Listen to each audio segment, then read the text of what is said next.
Paz do Senhor, irmãos. Aqui é o pastor Marcelo.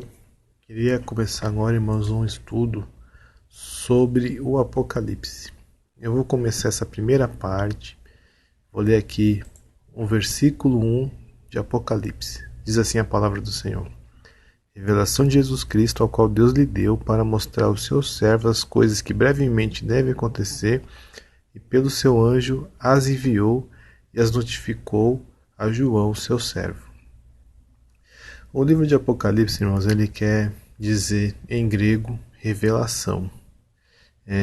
Ele não é apenas um livro do fim do mundo, né? Quando a gente ouve a palavra Apocalipse, já vem em mente o fim do mundo. Mas na verdade ele é um livro de revelação. É um livro ao qual Jesus Cristo revela a João as coisas que aconteceram, as que são e as que virão. Eu vou ler aqui para os irmãos onde está essa palavra, ao qual ele explica exatamente o que é o livro de Apocalipse. Diz assim, né? Para mostrar as coisas que brevemente devem acontecer. Deixa eu ver mais onde está a palavra do Senhor. Olha, escreve as coisas que tens visto, e as que são, e as que depois dessa hão de acontecer. Está no versículo 19. O que tem acontecido? Então, quando João ele teve a revelação das coisas que estavam acontecendo na época dele, das coisas que vão acontecer até o fim da era da igreja e das coisas que vão acontecer depois da era da igreja. Então, o livro de Apocalipse ele tem por revelação não apenas o futuro, mas as coisas atuais e coisas passadas, as coisas que João viveu, e também as coisas futuras. Ele é o desenrolar de toda a revelação de Deus, a ponto que no último capítulo o Senhor Jesus Cristo prometeu que aqueles que tirassem algo da palavra dessa profecia seria tirado também da árvore da vida, e quem acrescentasse seria acrescentado em dores. Então é um livro muito sério, porque ele é um livro ao qual o Senhor Jesus Cristo mostra realmente o desenrolar da história, desde a queda de Satanás, a história de Israel, a história da igreja, a história do próprio Senhor Jesus Cristo, o livro da vida. Então uma revelação completa em apenas 22 capítulos. Porém, ele é um livro muito alegórico, é um livro de difícil interpretação, e ele tem 4 linhas de interpretação. A gente estudando, nós sabemos que tem a escola do idealismo, que é aquela escola que não crê muito que o Apocalipse está falando de coisas futuras. Por mais que o livro diz isso, mas são pessoas que não creem muito na Bíblia. Então eles creem que as exortações, os ensinamentos, eles têm a ver para nós vigiarmos, né? Para que a gente não venhamos cair em algum erro e venhamos aplicar isso em nossa vida atual. É a chamada escola idealista. Só que eles ignoram fatos históricos, eles ignoram que é um livro profético. E é um problema muito sério dessa escola e dessa linha de pensamento. A segunda linha de pensamento é a chamada escola preterista. Segundo ela, é uma escola que entende que o livro ele foi escrito para a época da destruição de Jerusalém até a queda do Império Romano. Isso é muito comum no pensamento de muitos teólogos, no pensamento católico isso também é muito poderoso, dentro da igreja protestante, presbiterianismo, luteranismo, é uma escola muito forte. Eles dizem que tudo se cumpriu entre a destruição de Jerusalém no ano 70 depois de Cristo até a queda do Império Romano. Então, eles entendem toda aquela parte do anticristo, do falso profeta, através desse curto período de tempo que dá mais ou menos uns 500 anos. O problema é que há coisas futuras, né? Nem tudo se cumpriu. Jesus não voltou no ano 400, no ano 517, quando caiu o Império Romano sobre a mão dos vândalos. Não aconteceu nada disso. O mundo continuou funcionando, a igreja continuou funcionando, não houve uma separação dos bodes, das ovelhas, não houve o julgamento das nações, não houve o julgamento do trono branco, então não bate muito esse pensamento, mas é porque eles creem que tudo aquilo é alegórico. Depois tem a terceira escola, que é chamada escola futurista. Lembrando os irmãos A escola futurista é o pensamento ao qual eu vou ensinar para os irmãos nessa série de estudos que nós iremos dar do Apocalipse. No pensamento futurista, ele acredita que o livro, com a possível exceção dos 3 primeiros capítulos, né, o capítulo 1, 2 e 3, aplica-se totalmente ao futuro. Os 3 capítulos primeiro fala sobre a era da igreja e os demais da era pós-igreja, que fala da tribulação, da grande tribulação, vai falar do anticristo, do falso profeta, e que tudo isso está situado para depois da era da igreja.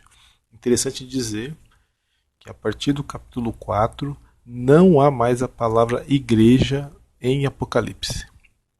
A palavra igreja acaba no último versículo do capítulo 3, ao qual o Senhor Jesus Cristo diz: quem tem ouvidos, ouça o que o Espírito diz às igrejas. Dali para frente, não há mais a palavra igreja, ao qual nós cremos que durante a tribulação a igreja não estará mais na terra, mas será arrebatada, e essa é a escola do futurismo. É uma escola muito poderosa hoje, dentro do pentecostalismo, muito forte nas igrejas batistas, igrejas congregacionais, dentro das igrejas evangélicas. É ligado também à escola dispensacionalista, né, que crê nas 7 dispensações de Deus, e é a qual eu consigo pregar, mas porque eu acredito que a palavra de Deus ela tem um sentido literal e espiritual. Eu não posso nem negar o sentido espiritual, mas também o literal dela. E essa escola chamada futurista, ela pega também muito como literal aquilo que está sendo escrito, não tenta espiritualizar, não tenta criar alegorias, e sobre ela que nós vamos discorrer sobre o nosso ensino. A quarta escola é a chamada escola historicismo. A escola historicista, ela é mais ligada ao adventismo, né? Eles até acreditam que dá para criar uma data um calendário das coisas que irão acontecer, do segundo advento do Senhor Jesus Cristo. Alguns teólogos, né? O Newton mesmo era um dos teólogos que acreditava nisso, Guinness, que é muito famoso, mas ficou meio marginal, né? Tá muito mais ligado ao adventismo do que as igrejas protestantes evangélicas. Não há nenhum modo de... não é muito levado a sério no meio evangélico. Então, voltando ao capítulo 1, né, e ao qual nós estamos estudando a palavra do Senhor, o Senhor Jesus Cristo aparece a João, ele na ilha de Patmos.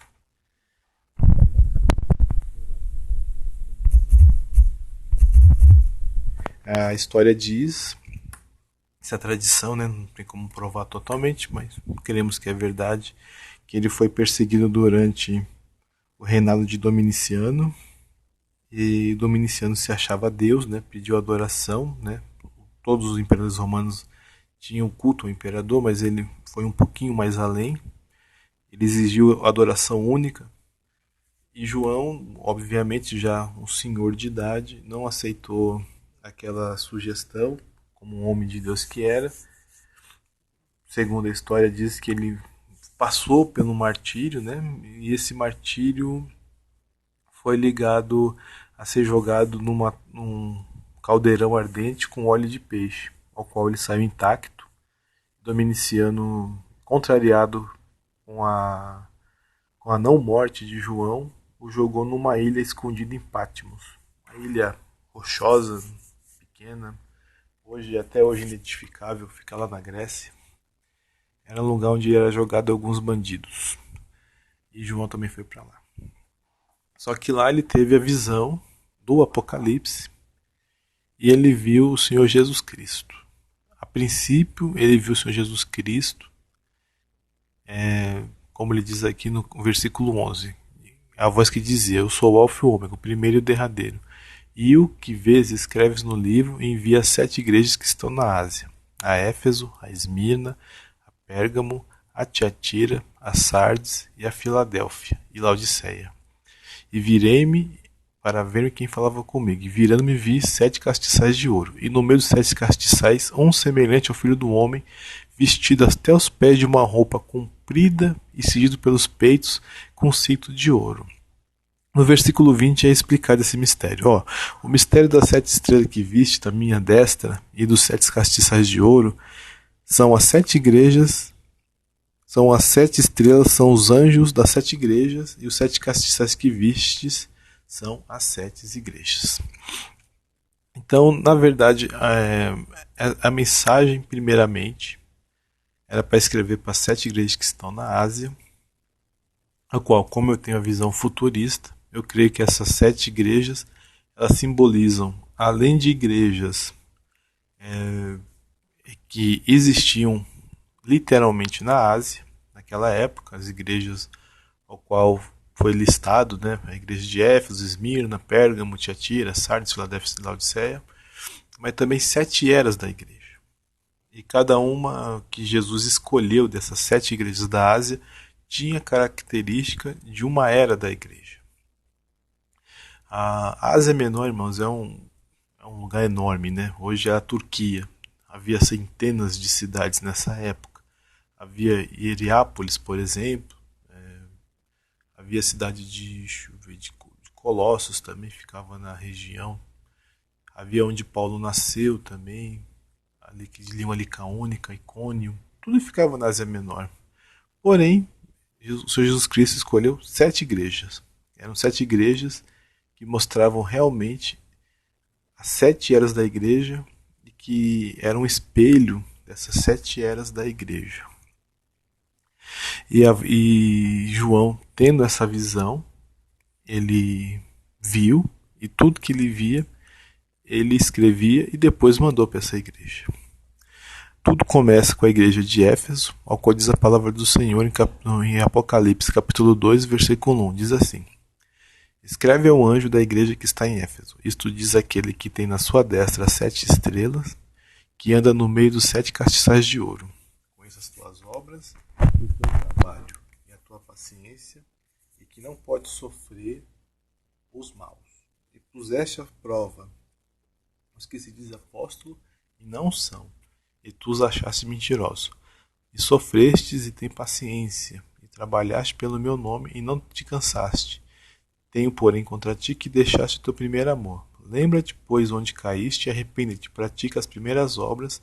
Quando não, brevemente já te virei e tirarei do seu lugar o seu castiçal, se não te arrependeres. Tens, porém, isto, que odeia as obras dos nicolaítas, as quais eu também odeio. Quem tem ouvido, ouça o que o Espírito diz às igrejas. E ao que vencer, dar-lhe-ei de comer da árvore da vida, que está no meio do paraíso do meu Deus. Como eu estava explicando para os irmãos, eu creio na visão futurista. E como eu acabei de ler aqui em Efésios, essa igreja eu considero a igreja da era apostólica.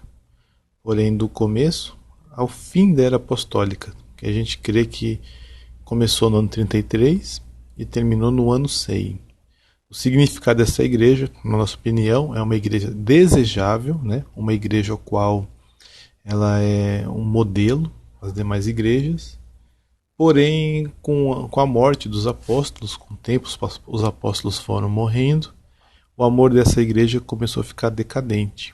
Mas ela é uma igreja muito firme, uma igreja que estava preparada para ter paciência, para sofrer, para pregar a palavra, e também uma igreja que não cessava de buscar a verdade da face de Deus, e uma igreja que não queria se entregar às mentiras do mundo. Naquela época, por causa dos apóstolos, com certeza a influência deles foi muito forte nessa época, eles não se deixaram se levar para as coisas do mundo. O que eu acho interessante, né, que tem em Éfeso é sobre os nicolaítas. Os nicolaítas, quem são esses nicolaítas? Há várias explicações. Alguns dizem que era uma seita do diácono Nicolau, o qual Nicolau se desviou e começou a pregar algumas heresias, e tinha os nicolaítas. Porém, é mais aceito, né, no meio pentecostal, que os nicolaítas eram crentes dentro da igreja que, cansados de tanta perseguição, começaram a buscar a vitória, começaram a buscar a soberania da igreja sobre o mundo, né? O mundo perseguia eles, eles achavam que eles tinham direito de dominar o mundo. Porque lá no grego, isso vem da palavra Nike, né? Nico, que era a deusa da vitória. Então eles tinham uma idolatria pela vitória. Eles começaram a ensinar isso na igreja na época, e a igreja da época apostólica não deixou esse espírito de nicolaítas pegar firme na igreja e rejeitaram isso. E tiveram um problema de perder um pouco o amor, até com a morte dos apóstolos. Eles não... É difícil, irmãos, para falar a verdade, um avivamento dura muito tempo. E isso aconteceu na igreja de Éfeso, foi uma igreja da a primeira era da igreja. Começou muito bem, muito missionária, pessoas de oração, pessoas que realmente levavam a tradição dos apóstolos a sério. Mas nada dura para sempre. Tudo nesse mundo, por causa do pecado, tende à degradação. Isso é uma lei universal, não tem como acabar com isso. Então vamos para a segunda igreja, a igreja de Esmirna. Diz assim: ao anjo da igreja que está em Esmirna, escreve isto. Isto diz o primeiro e último, que foi morto e reviveu. Conheço as tuas obras e a tribulação e pobreza, mas tu és rico. E a blasfêmia dos que se dizem judeus e não são, mas são da sinagoga de Satanás. Nada tema das coisas que hás de padecer, eis que o diabo lançará alguns de vós na prisão para que sejais tentados, e terei uma tribulação de 10 dias, ser fiel até a morte, e dar-te-ei a coroa da vida. Quem tem ouvidos, ouça o que o Espírito diz à igreja, e o que vencer não receberá o dano da segunda morte.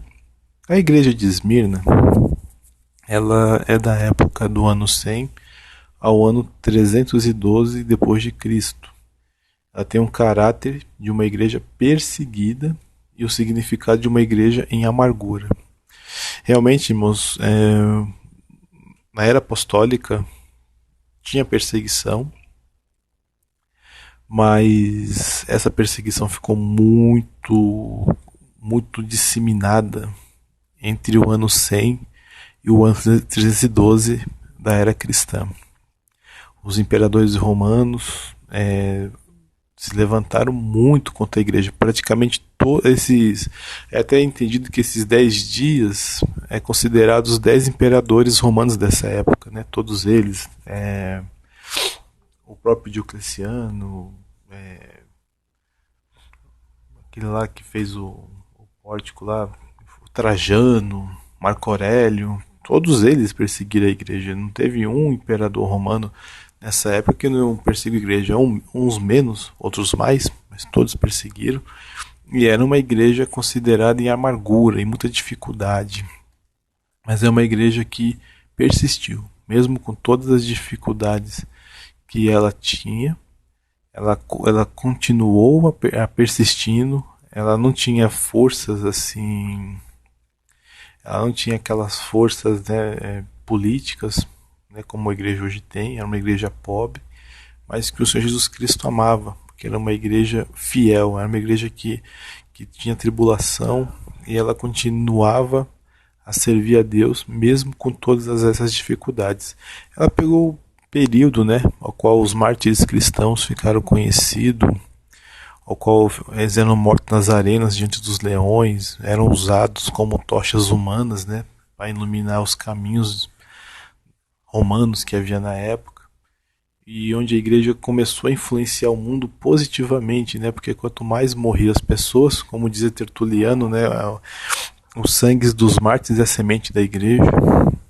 E foi uma época da igreja teve alguns problemas, tinha heresias, teve algumas pessoas que negavam a fé, a igreja começou a se dividir muito.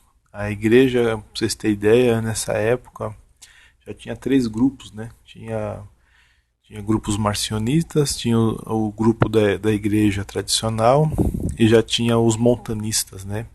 E depois dos montanistas vieram os paulicianos, novicianos. Então teve muitas divisões na igreja nessa época. Também tiveram os arianos. Então foi uma igreja que sofreu muito, teve muita tribulação, mas nessa época a igreja também passou por esses problemas de divisão dentro dela. Então vamos para a terceira igreja, a igreja de Pérgamo. A partir do versículo 12 do capítulo 2 diz assim: e ao anjo da igreja que está em Pérgamo escreve: isto diz aquele que tem espada aguda de 2 fios.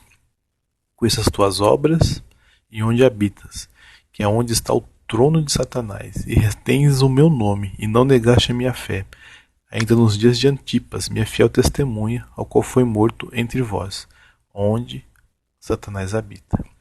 Mas algumas poucas coisas tenho contra ti, porque tens lá os que seguem a doutrina de Balaão, ao qual ensinava Balaque a lançar tropeço diante dos filhos de Israel, para que comesse do sacrifício da idolatria e se prostituísse. Assim tens também os que seguem entre os Nicolaitas, olha, o que eu odeio. Arrepende-te, pois, quando não em breve virei a ti, e contra eles batalharei, e com a espada da minha boca. Quem tem ouvidos, ouça o que o Espírito diz às igrejas, ao que vencer darei eu do maná de comer o maná escondido, e darei uma pedra branca, e na pedra um novo nome escrito, o qual ninguém conhece, senão aquele que o recebe. A igreja de Pérgamo, ela é considerada a igreja de caráter mundana. O significado dela é de casamento. A época dela vai de 313 ao ano 600 depois de Cristo. É quando a igreja teve um casamento com o Estado, né, irmãos? Essa é a verdade. A igreja, o Constantino fez uma falsa conversão no ano 312 depois de Cristo, ao qual ele queria uma unificação do império, e o império estava muito fragmentado, estava tendo já algumas perdas, né, territoriais. E Constantino, que era um grande general, conseguiu algumas vitórias e queria a unificação do império novamente. E essa unificação veio através da igreja. Mas a religião que ele escolheu para unificar o império, quando ele foi ver, é uma das religiões mais divididas que havia em todo o Império Romano. O cristianismo nessa época era totalmente fragmentado. Para você ter ideia, o ramo principal do cristianismo tinha dois fragmentos. Tinha os arianos e tinha a igreja tradicional, que era chamada anastasiana na época, né? Que era do bispo Anastácio, que era Anastácio, que era o que pregava sobre a Trindade. Um homem muito sério, muito rígido e muito conhecido da palavra. E quando foi feito, né, aquele concílio de Nicéia, foi escolhido, né, a fórmula tradicional da igreja, que a igreja em si acreditava, obviamente. A grande maioria dos bispos na época que foram convidados para esse concílio, acho que apenas 3 não tinha ligação com o arianismo, né? E quando foi dado a palavra para um ariano falar alguma coisa, foi rejeitado, né, pelas pessoas. O próprio Anastácio não pôde falar, né, lá, porque estava brigado com o imperador. Teve que falar o bispo Marcelo na época. E a igreja, que cansou de tanta perseguição, de tanta amargura, acabou se casando com o Estado. E por que houve esse casamento? Os irmãos lembram que na primeira carta da igreja a Éfeso havia os Nicolaitas. Nessa época, a igreja da era apostólica conseguiu ir contra os Nicolaitas e venceu os Nicolaitas. Porém, nessa igreja de Pérgamo, que é uma igreja já totalmente influenciada pela ideia de o cansaço de tanta perseguição, a doutrina nicolaita ganhou força. Por isso que eu não acredito que tem nada a ver com o diácono Nicolau. Acho que realmente Nicolaitas quer dizer realmente o significado da palavra, né? Idólatras da vitória. Então já estava muito forte isso. Essa doutrina já tinha ganhado força na igreja. E a igreja se casou com o Estado. Isso perdurou e houve muita perseguição a grupos heréticos e grupos não heréticos. A igreja que era perseguida se tornou perseguidora. Os judeus sofreram uma barbaridade com essa igreja. Foi terrível. Foi uma igreja que perseguiu muitos judeus, perseguiu grupos de paulicianos, novicianos, que eram pessoas que não aceitavam a igreja na época, que já se chamava católica, né? Católica ortodoxa. E era uma igreja que tinha alguns problemas já, né, que a gente vê hoje no catolicismo, a hierarquia muito forte, o batismo já era um batismo por aspersão, eles acreditavam que o batismo salvava. E havia grupos de crentes que não acreditavam nisso, né, irmãos? Como hoje não existe, né? Muitos de nós não cremos que o batismo salva. Isso também havia na época. E, por conseguinte, a igreja oficial, que era chamada católica ortodoxa, né, que era universal e verdadeira, né, em português bem claro, conseguindo o apoio do Império Romano, muito mais forte com Teodósio que com Constantino mesmo, começou a perseguir, irmãos, e foi uma perseguição terrível. Muitos dos nossos irmãos sofreram nessa época, e tudo isso por causa desse casamento entre Estado e igreja. Vamos para a quarta igreja, irmãos. Versículo 18. Ao anjo da igreja em Tiatira escreve: Isso diz o Filho de Deus, que tem seus olhos como chamas de fogo e os pés semelhantes ao latão reluzente. Eu conheço as tuas obras, e o teu amor, e o teu serviço, e a tua fé, e a tua paciência, e que tuas últimas obras são mais do que as primeiras.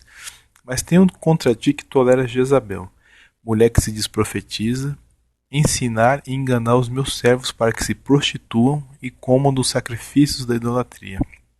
E nele tempo, para que se arrependesse da sua prostituição, e não se arrependeu. Eis que porém numa cama, e sobre os que adulteram com ela virá grande tribulação, se não se arrependerem de suas obras. Ferirei de morte seus filhos, e todas as igrejas saberão que eu sou aquele que sonda os corações e mentes, e darei a cada um de vós segundo as vossas obras. Mas eu digo a vós e aos restantes que estão em Tiatira, a todos quantos não têm essa doutrina, e não conhecem, como dizem, as profundezas de Satanás, que outra carga vos não porei, mas o que tendes, retende-o até que eu venha. E o que vencer e guardar até o fim as minhas obras, eu lhe darei o poder sobre as nações, e com vara de ferro as regerá, e será quebradas como vaso de oleiro, como também recebi do meu Pai. E dar-lhe-ei a estrela da manhã. Quem tem ouvidos, ouça o que o Espírito diz à igreja. A igreja de Tiatira, ela é da época do ano 600 ao ano mais ou menos 1517. Ela é considerada no significado quem sacrifica sempre, e é uma igreja profana. Os irmãos não sabem, mas a chamada igreja católica ela é ortodoxa também, né? Igrejas orientais ortodoxas, elas não começaram totalmente erradas assim de uma hora para outra. Teve alguns problemas, né? Como eu falei para os irmãos da igreja de Pérgamo, mesmo na igreja de Esmirna também. Havia já o culto aos santos, mas não era um culto aos santos, era um culto em memória dos santos mártires, que acabou virando um culto aos santos mesmo. Não havia mariolatria, né? Maria não era idolatrada, era admirada, mas não era idolatrada de maneira alguma, como é hoje. Não havia o culto a relíquias, a imagens, a anjos. Essas coisas não haviam na igreja. Essa é a verdade. Mas durante o ano 617, todo o arcabouço teológico, tanto da igreja ortodoxa oriental quanto a católica ocidental, começou a ser levantado. A igreja estava casada já com o Estado, era um casamento que tinha alguns problemas, mas já estava casada, não tinha mais como voltar atrás. E a igreja acabou teve que se moldar ao mundo. Essa é a verdade, a igreja se moldou ao mundo. Simplesmente alguns santos da igreja católica que não está na história de maneira alguma, era simplesmente nomes que foram dados de antigos deuses, né, e acabaram virando santos.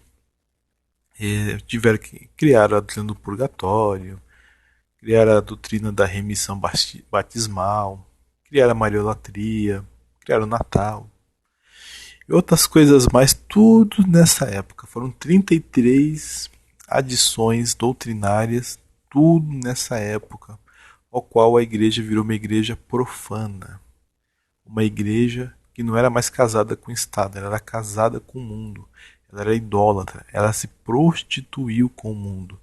As pessoas foram obrigadas a se converterem à força, só que elas vieram do mundo com costumes de adoração de imagens, de velas, os dias de feriados que eles já tinham, e outros costumes a mais dos povos, né, de todo o Império Romano, do paganismo que havia reinante naqueles lugares. E a igreja, ao invés de tentar não aceitar isso, né, as pessoas entrarem na igreja à força, apenas através da conversão, ela acabou se moldando. Ela se moldou ao que o mundo tinha através das pessoas que estavam entrando na igreja, né? Ela acabou não fazendo aquilo ao qual Paulo falou, né? Não vos conformeis com este século, com essa era, né? Mas ela se conformou e a palavra de Deus nessa época foi perdendo cada vez mais relevância. Pessoas mal citavam a Bíblia. A Bíblia não foi mais incentivada dentro da Bíblia, só os monges e os padres tinham acesso à palavra de Deus. Eles também rejeitavam. Começou a ser aceito tudo aquilo que ajudava a igreja a ter esse formato, eles começaram a incentivar. Então, o que nós temos hoje de tradição, que eles falam da tradição católica, é a tradição que a Igreja Católica permitiu, irmãos. Tem muita coisa, com certeza, que não tem nada a ver com o que é ensinado hoje, quando você lê Clemente, lê Cipriano, lê Justino, lê Irineu, lê João Crisóstomo, todas essas pessoas, é o que sobrou deles, é aquilo que não vai contra o pensamento católico. Eles têm a biblioteca. Eles sobreviveram a essa época. Então, o que há de tradição para nós lermos hoje é os que eles deixaram a gente ler. Não dá para acreditar totalmente que a igreja era assim. Nós sabemos que não era assim. E a tradição não é a tradição da igreja. É a tradição da igreja católica e da igreja ortodoxa, não da igreja em si. E essa igreja tinha um problema muito sério de idolatria. A idolatria foi aceita, né? A figura de Jezabel, aqui na igreja de Tiatira. Eles se conformaram com isso, mas passaram muita vergonha e tiveram que reformular algumas coisas. E no fim dessa era, né, que foi do ano 600 a 1517, começou a ter dentro da igreja em si algum tipo de despertamento, né? A igreja ficou morta por muitos anos. Sempre houve crentes de verdade, esses crentes viviam às escondidas muitas vezes, dentro mesmo das igrejas oficiais, outros não, né, como os cátaros, né, os valdenses, os abiginenses e outros grupos a mais, que hoje são muito são caluniados, né, que são heréticos, mas não adianta, irmãos, não eram heréticos, nem todos eles eram heréticos, isso é besteira, isso aí é desculpa para poder perseguir e matar os coitados. Havia heresias, obviamente, mas não era todo mundo herético. Havia o grupo de anabatistas, né, que se batizavam nas águas por imersão, como nós batizamos hoje. Eles duraram toda essa era da igreja. Então agora nós iremos para a igreja de Sardes. Apocalipse capítulo 3 diz assim, versículo 1. E ao anjo da igreja que está em Sardes escreve: Isto diz o que tem os 7 Espíritos de Deus e as 7 estrelas. Conheça as tuas obras e que tens nomes de que vives, e estás morto. Sê vigilante e confirma o restante, que estavam para morrer, porque não achei as tuas obras perfeitas diante de Deus. Lembra-te, pois, do que tens recebido e ouvido, e guarda e arrepende-te, e se não vigiares, virei sobre ti como um ladrão, e não saberás a que hora sobre ti virei. Mas também tens em Sardes algumas pessoas que não contaminaram as suas vestes e comigo andarão de branco, porquanto são dignos disso. Ao que vencer será vestido de vestes brancas, de maneira nenhuma arriscarei o seu nome no livro da vida, e confessarei o seu nome diante do meu Pai e diante dos anjos. Quem tem ouvidos, ouça o que o Espírito diz às igrejas. Igreja de Sardes. A igreja de Sardes ela é da época de 1517 a mais ou menos 1750. Ela é chamada igreja do significado de remanescente e tem como caráter uma igreja reformada, mas uma igreja morta. Dessa época, irmãos, foi a época realmente da igreja reformada, né? Quando começou as reformas dentro da igreja ocidental, né? Porque no Oriente a reforma se deu mais ou menos no reinado de Justiniano, no ano 530, ano 600, com a iconoclastia, mas não deu muito certo. Aí acabaram ficando daquele jeito mesmo. Mas no Ocidente, a partir do ano 1300, mais ou menos, começou a ter alguns grupos, né, de tentativa de reforma ou de rompimento com a igreja.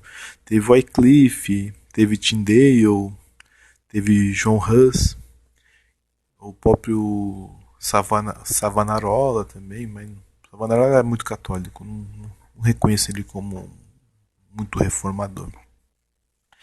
E nessa época houve a Reforma Protestante. A Reforma Protestante ela se deu primeiramente com Lutero, né, em 1519, na verdade. Quando ele fez as 95 teses, o rompimento começou em 17, 19 foi o rompimento total, ao qual o Papa não perdoou ele, e eles não conseguiram reformar a igreja, eles tiveram que romper com a igreja. Eles chamam igreja reformada porque eles acham que eles estavam reformando a igreja verdadeira, né? Não é totalmente verdade isso. Já havia muitos grupos de cristãos nessa época e esses cristãos não eram reconhecidos como tal e foram muito perseguidos. A igreja reformada tem um problema, né? A igreja reformada ela compreende o anglicanismo, o luteranismo e o calvinismo. Dessas três confissões, o anglicanismo veio lá como diz o próprio nome, da Inglaterra, quando o rei Henrique VIII rompeu com a Igreja Católica, porque o Papa não aceitou a separação dele. A Igreja Luterana veio do problema dos príncipes católicos, né, daquela região onde morava Lutero, acho que é Baviera. Eles estavam insatisfeitos com a igreja na época, que tinha tomado um montão de terra deles, e eles queriam o retorno dessas terras, e a igreja católica estava tendo uma independência muito forte do Estado. Na época,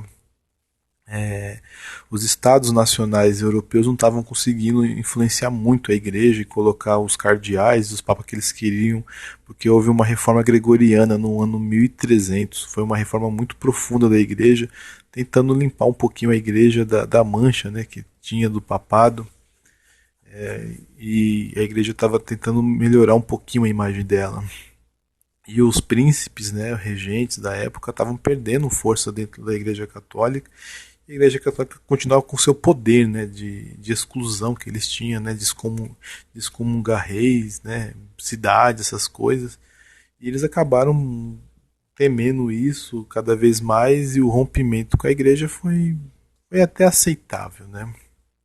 A igreja reformada ela teve ajuda muito importante de sociedades secretas. A sociedade secreta Rosa Crucis, ela ajudou muito a reforma protestante. Martinho Lutero era um Rosa Crucis, pra vocês terem ideia. E era uma igreja que tinha uma teologia muito forte, uma teologia muito elaborada, né? Nomes como Calvino, né? Teodoro Beza, nomes como o próprio Lutero. Eram teólogos fascinantes, eram pessoas de conhecimento teológico fora do comum. Mas era uma igreja morta, irmãos. Era uma igreja que fazia guerras, era uma igreja ligada às nações. Assim, eles romperam com a igreja católica e na verdade o que aconteceu? Pra vocês terem ideia, na Inglaterra, o chefe da igreja anglicana é o príncipe Charles. Na Dinamarca, na Suécia, Noruega e Finlândia, essas igrejas são a igreja luterana, ela é bancada pelo Estado. Na Alemanha, por muitos anos, a igreja luterana era bancada pelo Estado. Calvino fez a cidade de Genebra como modelo, né, da cidade de Deus, que ele gostava tanto de Agostinho. Então não era igreja de verdade, né? Uma igreja que não pregava a palavra, era uma igreja simplesmente voltada aos interesses nacionais, né? E muita teologia e pouca prática. E perseguimos. Foi a época que teve problema com as bruxas, que eles queimavam as bruxas. Eles perseguiram também outros crentes, eles perseguiram os menonitas, perseguiram os morávios, perseguiram os batistas, anabatistas. Era uma igreja terrível. Tinha alguns bons crentes, teve alguns casos dos puritanos, dos luteranos pietistas, mas em contrapartida, para mim, a igreja reformada, eu não tenho nenhum orgulho do dia da reforma, esse tipo de coisa, porque para mim foi uma continuação da igreja católica um pouquinho teologicamente melhorada, mas com as mesmas práticas, eles querendo remissão batismal também, né? A remissão através do batismo, né, de crianças, né? Aquela doutrina meio, também esquisita, né? Calvinista, que não só foi Calvino que ensinou, do monergismo, né? Que Deus já escolheu quem vai para o inferno, quem vai para o céu. Isso é coisa de Agostinho. E essa igreja continuou fazendo isso. E então era uma igreja muito forte, né? Ela tinha força militar, ela tinha força de estados nacionais, tinha força teológica, mas era morta. E algumas poucas pessoas que serviam a Deus. Vamos para a igreja de Filadélfia, irmãos. Essa é uma boa igreja. Diz assim, versículo 7, capítulo 3. E ao anjo da igreja que está em Filadélfia escreve: Isso diz o que é santo, o que é verdadeiro, o que tem a chave de Davi, o que abre e ninguém fecha, e fecha e ninguém abre. Conheça as tuas obras, eis que diante de ti pôs uma porta aberta, ninguém pode fechar, e tendo pouca força, guardaste a minha palavra e não negaste o meu nome.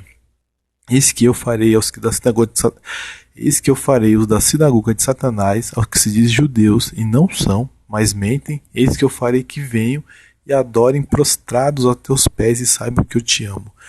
Como guardaste a palavra da minha paciência, também eu te guardarei da hora da tentação que há de vir sobre todo o mundo, para tentar os que habitam na terra. Eis que venho sem demora, guarda o que tens, para que ninguém tome a tua coroa. A que vencer, eu farei no templo do meu Deus, e dele nunca sairá. Escreverei sobre o nome do meu Deus e o nome da cidade do meu Deus, a nova Jerusalém, que desce do céu do meu Deus, e também meu novo nome. Quem tem ouvidos, ouça o que o Espírito diz à igreja. A igreja de Filadélfia ela é da época que nós consideramos de 1750 a 1914. Tem o significado de igreja de amor fraternal e de caráter avivado e missionário. Olha, realmente nessa época houve muito avivamento. Houve o avivamento metodista, houve o avivamento lá na Nova Inglaterra, né, de Jonathan Edwards, houve o avivamento de País de Gales, houve o avivamento ligado a Charles Finney, houve o avivamento da Rua Azusa, houve o avivamento de Chicago, de Moody, e houve um crescimento missionário muito forte. Não é uma igreja perfeita, irmãos. Esquece, isso não existe. Era uma igreja que tinha seus problemas. Se a igreja de Éfeso, que é uma igreja apostólica, tinha problemas, imagina a igreja de Filadélfia. Nesta época começou a ter a teologia modernista, a teologia liberal e a chamada autocrítica teológica alemã, qual colocou em dúvida muita coisa da palavra de Deus.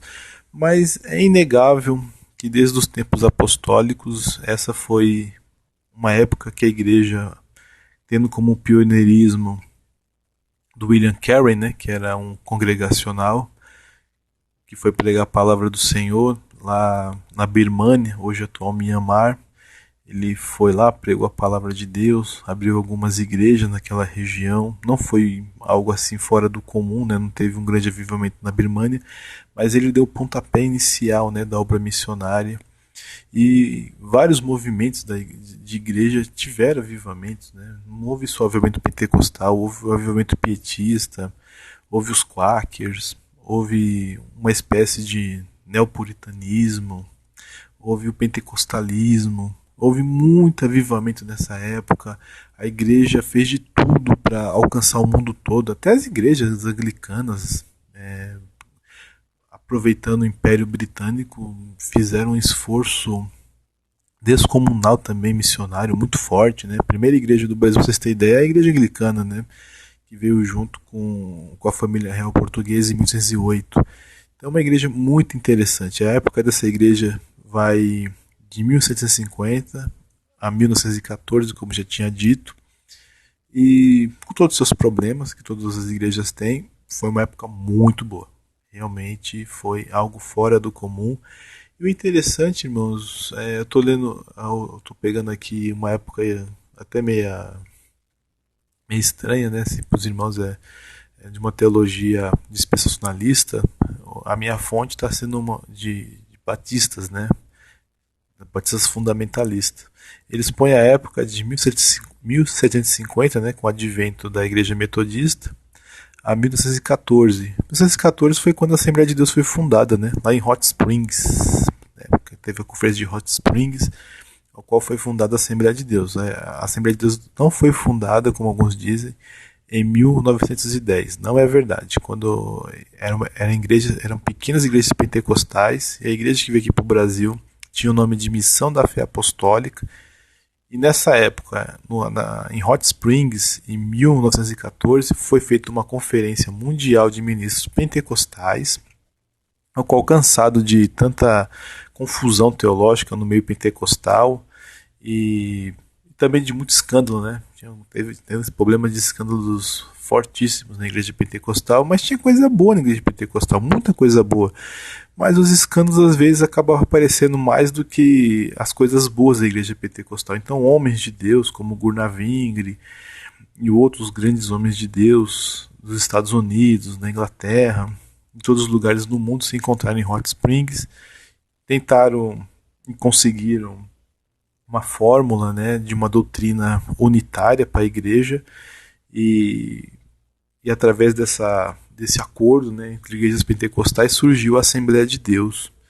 E diz até que o Gurnavingre ajudou muito nesse nome, né, de Assembleia de Deus. Não achei um documento que comprovasse isso, mas está na história oficial das Assembleias de Deus que foi o Gurnavingre que ajudou a criar o nome Assembleia de Deus. Antes a Assembleia de Deus no Brasil, de 1910 a 1914, era chamada Missão da Fé Apostólica, né, que era a igreja do William Seymour, né, aquele rapaz do Avivamento de Azusa. As igrejas pentecostais do Brasil, que é a Congregação Cristã e a Assembleia de Deus, não tem relação com o Avivamento de Los Angeles. Esquece, não tem. A igreja, a Assembleia de Deus e a Congregação Cristã, eles estão ligados ao Avivamento de Chicago, de um pastor chamado A.W. Duran. Ele era um pastor batista muito, muito duro, né? Ele era ligado a Moody, né? o D.L. Moody, um grande homem de Deus, evangelista, e que se tornou pentecostal. E era muito duro, ele era muito rígido, né? Nas suas palavras, no seu comportamento. E principalmente o Daniel Berg, ele foi muito influenciado por esse homem.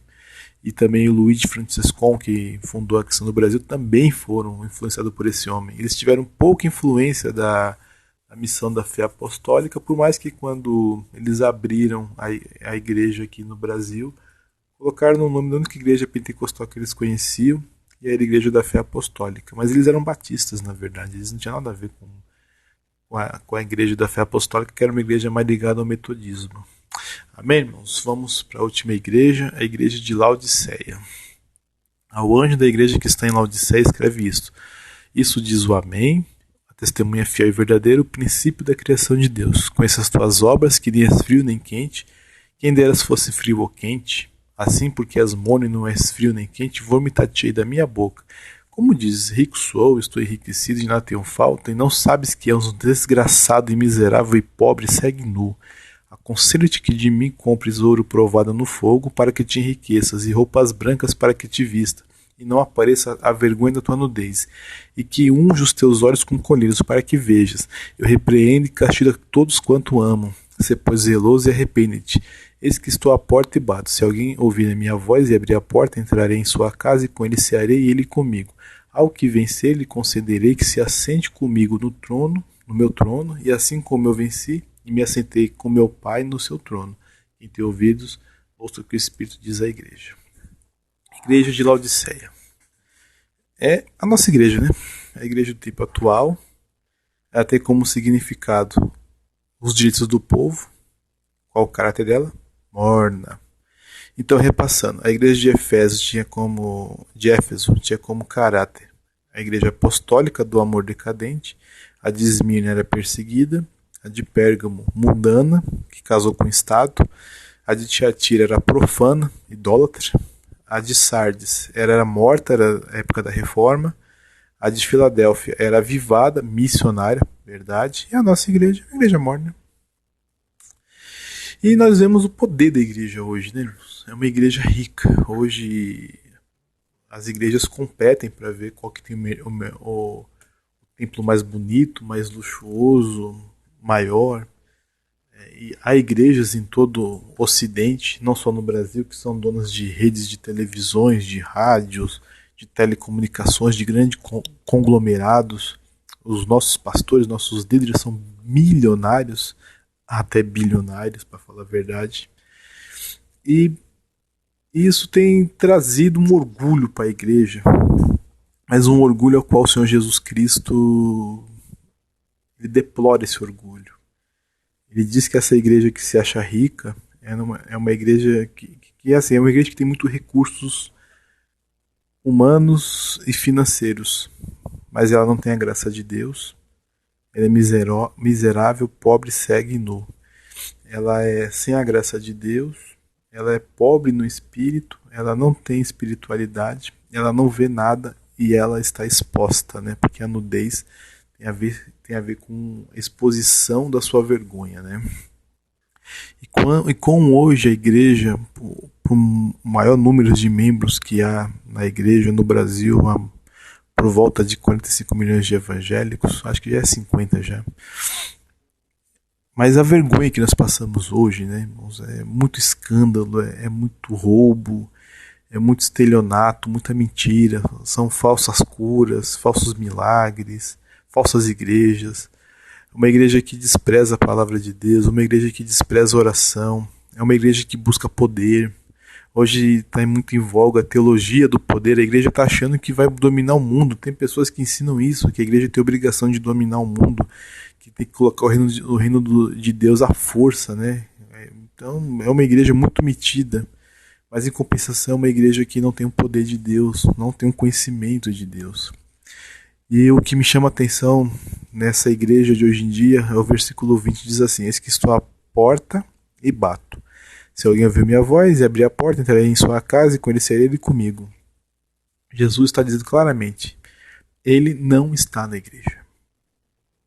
Ele está junto à porta da igreja.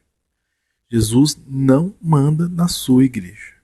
Jesus não manda na sua denominação. Quem manda é o homem. Essa é uma igreja do povo. Essa era da igreja é uma igreja do homem. Jesus não manda nessa igreja. Jesus não é o cabeça desta igreja. Ele está à porta. Ele está buscando pessoas dentro desta igreja para terem comunhão com ele.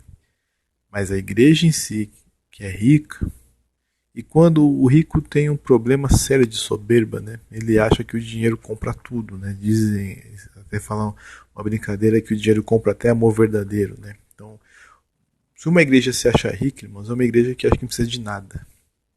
Uma igreja que tem... Hoje nós vemos que a gente nem crê mais no Espírito Santo, né? Por mais que as pessoas falem línguas, falam de milagre, mas na hora do vamos ver, as pessoas, os pastores cursam psicologia para poder dar conselhos psicológicos. Ninguém mais confia no Espírito Santo para convencer o homem do pecado, da justiça e de trazer a consolação. A igreja hoje não crê na restauração, né? Eles usam de métodos psicológicos, psicoterapeutas, para trazer a libertação de pecados, né, de vícios. Então não crê mais no poder do Espírito Santo. Hoje os crentes têm muita autoajuda, né, não leem mais a Bíblia. Tem igreja que não há nenhuma necessidade mais de levar a Bíblia. Hoje a igreja tem muito dinheiro, ela tem condições de fazer verdadeiros shows na igreja, né? Há muitos sons, muitas imagens. Algo que é impossível, né, há 150 anos atrás, uma igreja ter tanta coisa assim, né? Hoje você vai nas igrejas, elas competem pau a pau com shows mundanos de rock, né? De estrelas country ou coisa parecida. Mas é uma igreja que não tem Jesus. E a exortação que nós deixamos aqui por fim, dessa série que vai continuar, vamos abrir a porta para o Senhor Jesus Cristo falar conosco. Jesus não manda na nossa igreja, Jesus não manda na Assembleia, não manda na Batista, não manda em nenhuma denominação, presbiteriana, católica, seja lá o que for. Jesus não manda nessas igrejas. Essas igrejas estão contaminadas com a riqueza.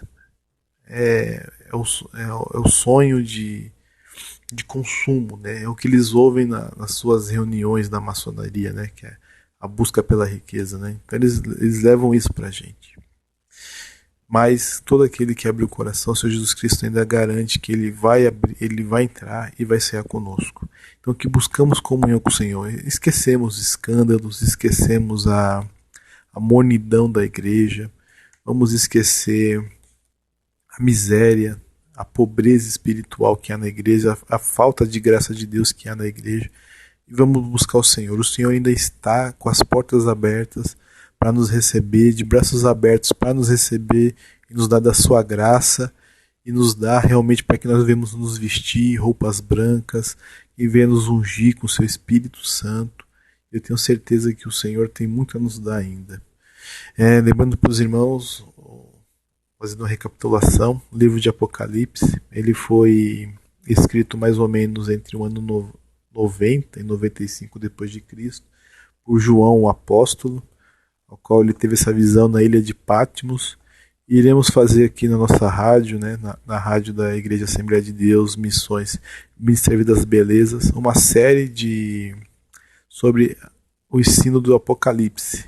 Começa hoje com a primeira parte, acredito eu que haverá por volta de 7 ou 8 partes. E hoje é a primeira parte dessa. Peço para os irmãos orarem pela gente, para que nós possamos ensinar aquilo que é da parte de Deus.